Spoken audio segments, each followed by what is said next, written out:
Thanks for checking out this highlight from Epic Loot Radio. If you want to see the full podcast after the highlight, just check the top link in the description for more. You got to play the game yesterday. I have no idea what your experience was like. I do know that we were all having problems, so you got to go dive into some Destiny stuff while the servers were struggling. Talk to us about your experience, what class you played. The floor is yours. Well, I feel like I kind of have a little bit of a unique perspective because I did play the Xbox Insider test as well, which was a couple months ago, I think. I can't remember. Time's flying by. But, and that was a lot more of the game than the demo.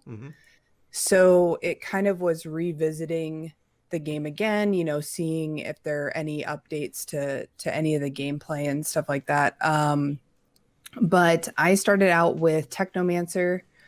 I was really, really enjoying Technomancer. I love gadgets. I'm a very gadget-oriented player. Turrets, if there's turrets, and the mines and the healing and support side of it is also really intrigues me for the later game. We don't get access to the healing skill during the demo since we only get the first 4. But I went through the Technomancer, and then I've been working on leveling up all the other classes too and having them just ready to go for when the game comes out.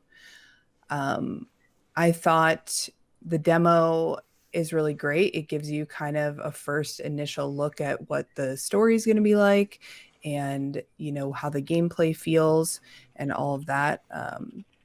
I think there's a few like technical aspects that probably need to get cleaned up. I know the Technomancer, the throwing animation is a little weird. I know my chat was like, "What's going on with that mine you're throwing?" Like it's like, why are we twisting? And it's like, which is funny because I don't remember that being an issue when I was playing the Insider, so I don't know, but yeah, there's like a few little hiccups like that. I know I've heard a lot of people commenting that on PC, the cover system isn't as easy to use the controls, but on a controller, it feels pretty good. It's not as snappy as like Division, the cover system in Division. It's not as snappy. I wish it was a little bit better, but at the same time, I don't find myself having to sit behind cover and do cover to cover movements as much as you would in Division. So it's not as big of a deal. But we'll see what happens with later game. I felt like the difficulty was pretty good for, the first 7 level. We're only at level 7. And I think a lot of people aren't really thinking about that. People are wanting their legendaries and they're wanting this hugely difficult demo, but it's level 7. But I think it was, fairly difficult solo. When you get in a group, the amount of enemies that start running at you and the enemy density is really nice in co-op in 3-person, and it feels really good to do those big AoE abilities. I played a lot of the pyro as well, and just setting everything on fire is really satisfying and fun. So I think the gameplay was really fun. I do think there's, some things here and there that I'm hoping they, work on in the next month to kind of tweak it. But I think the base is there. I will say with the demo, I'm kind of torn because I want people to experience the crafting and the mod system, because I think that is a huge differentiator for Outriders, is being able to dismantle the gear, get the mods, experiment with different mods. So it's kind of, I want that to be in the demo, but at the same time, I understand why it's not. They want that to kind of be part of the full game to experience that. So any issue with like bullet sponges? And then I want to go to Rory right after that. I felt like the difficulty was pretty good. If anything, I've heard people say that they thought it was too easy. I know a lot of people were posting videos of their speed runs on Goss and their, speed boss kills and killing him in 13 seconds and this and that. So I haven't had any issue with bullet sponginess or any of that. And once you once you start playing Trickster too, I felt like everything was dying super fast. Yeah. Oh man, that is a Yeah. fact. Absolutely. Rory, you're about to say something. Go ahead. I wanted to ask Abby, if you've played a previous version of the game, was cover even implemented back then? Because I had this idea that cover wasn't even in the game earlier on, or did I get that wrong? Yeah, it was covers, I believe, always been around in some shape or form, but yeah. Okay. But in terms of for starters with difficulty, I had a very different experience. Like I really struggled with Pyromancer for some reason. I don't know what was going on, but I was playing solo, right? I wasn't playing with any other players.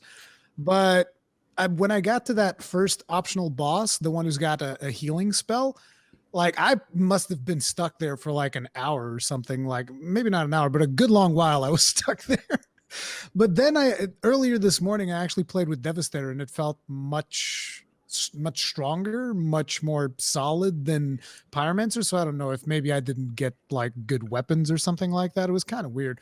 But overall, my early impressions of the game were actually very positive. Like I was very positively surprised because I'm someone that loves animations, and the way that I was seeing the animations, they felt kind of stiff and they lacked impact. And in a way, they still do now that I'm playing the game. But one of the things was it felt better to play than to look at. So when you're looking at the game and when you're playing the game for this specific title, it feels very different. The moment-to-moment gameplay was much more visceral. But I think one of my biggest surprises was that I actually found myself really enjoying the story, which is rare. Like when you're playing looter games, you're like, man, who cares about the story, right? Nobody's here for the story. We're here for loot. And they have these cutscenes, and the cutscenes are really well made, but they suffer from the Hollywood shaky camera syndrome where the person holding the camera is going like this. And I'm just like, this is a video game. There's not even a real person holding this camera. You can actually just shoot. Like, think of Mass Effect, for instance. Remember the cutscenes in Mass Effect? You didn't have anyone like shaking the camera all over the place like madness. So I don't know why this is a thing in games nowadays. They feel the need to emulate a real camera, but you know. But yeah, I really liked the cutscenes. I really liked the gameplay. There's a couple of things here and there that I still can complain about the animations, but it does get a little bit nitpicky. The one thing that surprised me is that you all said you've played on PC, and I'm curious. We should go in order. We'll start with Abby, then Chaos, then you, Brian. Did anyone notice anything exceptional about the sound? The sound of the game. I honestly was, I know people haven't enjoyed the voice acting, but I really have enjoyed how the acting has caught me into those characters, like almost instantly, to where like within the first couple of minutes, I feel like I've known these characters for a long time while I'm still also discovering these mysteries. But the sound effects of it all, I like it, but I say all that and you'll be like, oh, the sound sucks, Brian. I say that because like I'm definitely not the sound guy. Never watch a review for me and on sound and music because I just am like, it's good. It's like I liked it. I'm a binary person in terms of sound design. Like it's either yes or no. You know, it's like I couldn't even begin to critique. I found a couple people online who were like, they critique music and they critique sound, and I'm like, the way they think about it blows my mind. I'm just not that guy. Abby, did you notice anything like special about the sound? I mean, I feel like I noticed a lot more like during the gameplay, not necessarily like cutscenes and stuff like that, but there's definitely audio cues for some of the other, I noticed in co-op anyway, my friends were, using their Devastator abilities or whatever. And I was like, wait, what is that? So I'm like still kind of trying to wrap my head around some of the gameplay audio cues. Sometimes they tend to get a little bit jumbled together where you don't really know, like, okay, you're using this, but that was that sound or that was this ability. So just kind of learning those because I'm a big, like, I like to listen to the sound cues coming from, Destiny and from playing like games like Overwatch and stuff like that. But as far as like in cutscenes and dialogue, I noticed some of like the screams and the the voice acting, but I just noticed a lot of the F bombs and the S, just like like this is definitely like they're not tiptoeing around an M rating. They're like, no, F this, F you, like, oh my God, just in casual conversation, you used to just running through the town, like you hear all the characters kind of talking, and it's like, oh man, like they don't like each other. And Chaos, did you notice anything about the sound? For me, the voice acting was amazing. It blew me away straight away. When I started listening to it, it took me instantly to the story. The gunplay was really awesome. I love the ambient sound around Enoch when you're just running through. Just got those little sparkles of fire. But the thing that I liked the most was because I was playing Trickster yesterday for the most part, when you use his skills, you can just hear them as the bubble comes out, and as you're using temporal shifts slicing through. They made so much effort to get the effects just right. I think it was really good. The only thing that I didn't like was the bosses sounded a little too quiet when they were talking. Yeah, sometimes. I think that might have been a bug or something. But outside of that, I was really happy with the overall sound quality and the production value.